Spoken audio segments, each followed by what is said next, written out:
7,620 కోట్లు ఇచ్చేది ఎప్పుడు? ఇవాళ రైతు బంధు సంబంధించి చాలా మంది ఇబ్బంది పడ్డ నేపథ్యం.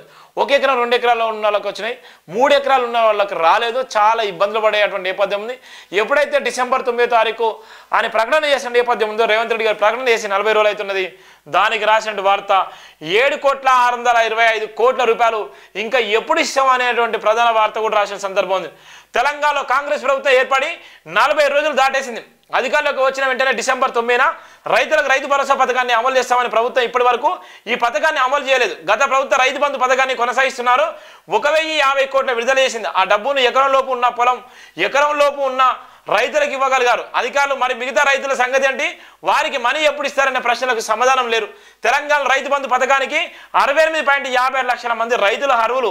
వీరిలో 29 లక్షల మంది రైతులు మనీ వచ్చింది. మిగతా 39 లక్షల మంది రైతులకు మనీ రాలేదు.